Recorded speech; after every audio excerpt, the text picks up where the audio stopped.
Rituel pour la richesse, le témoignage choc d'un jeune TikToker nigérian. La vérité dérange. Dans une époque où les réseaux sociaux exposent autant qu'ils inspirent, certains témoignages choquent par leur sincérité brute. Aujourd'hui, c'est un jeune TikToker nigérian, connu sous le nom de Zik, qui fait le buzz. Mais pas pour une danse ou une blague virale. Non. Il affirme, sans trembler, qu'il ne vivra pas au-delà de ses 40 ans. Pourquoi ? Parce qu'il a signé un contrat occulte pour obtenir richesse et succès. Oui, vous avez bien entendu. Il prétend être entré dans une loge secrète, où il aurait scellé un pacte. Il raconte avoir refusé de sacrifier autrui, préférant se sacrifier lui-même à l'échéance convenue.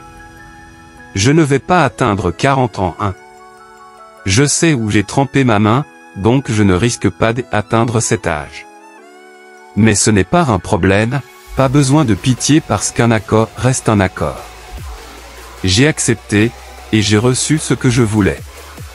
C'est moi-même qui ai signé, et ce que j'ai aimé avec ces gens c'est qu'ils ne sont pas comme les autres charlatans du Nigeria. Ils vont te dire tout ce qui t'attend avant que tu ne t'engages.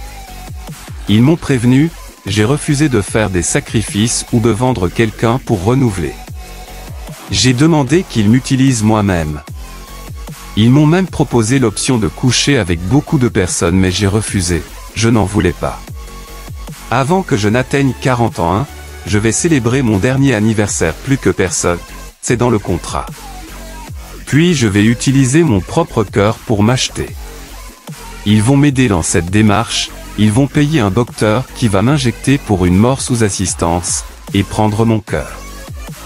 Mais si je ne fais pas ça, ce qui va m'arriver à mes 40 ans, je vais tellement souffrir. Tantôt des maladies sur le corps, la pauvreté, et tout ça. Donc mieux je le respecte, je pars en paix car un contrat est un contrat. Laissez-moi vous dire une chose, les gens mettent leurs mains sur tellement de choses. Tous ces gens que vous voyez riches, beaucoup ont trempé. Mais c'est pas tout le monde qui doit faire des sacrifices en retour. Certains doivent juste faire des choses chaque jour pour gagner. Par exemple hier j'ai avalé une bague que le gourou m'a remis, et c'était la dernière fois sur 4.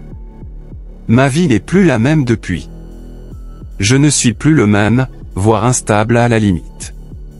En plus, qu'est-ce que je vais faire avec une longue vie ? Cette vie qui est stressante ? Alors ne me blâmez pas car je ne me reproche de rien. Ce témoignage, qu'il soit vrai, exagéré ou fictionnalisé, met en lumière plusieurs réalités.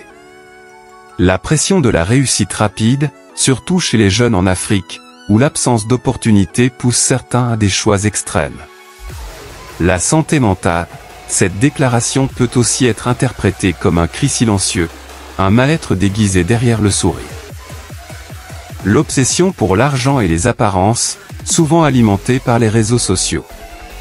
La solitude et la déshumanisation, où l'on finit par croire qu'une vie courte et riche vaut mieux qu'une vie longue et simple. Aucun pacte, aucune loge, aucun rituel ne vaut la dignité humaine, la paix intérieure, ni la liberté de vivre sans chaînes invisibles. Si cette vidéo t'a interpellé, partage-la. Aide à éveiller les consciences. Et surtout, abonne-toi à la chaîne pour découvrir d'autres récits puissants, d'Afrique et d'ailleurs. Parlons-en, analysons, et avançons ensemble. Merci pour ton soutien. Ce type de témoignage doit nous alerter, non pas pour juger, mais pour comprendre. Il faut créer plus d'espace d'expression, d'accompagnement psychologique, de formation, d'espoir.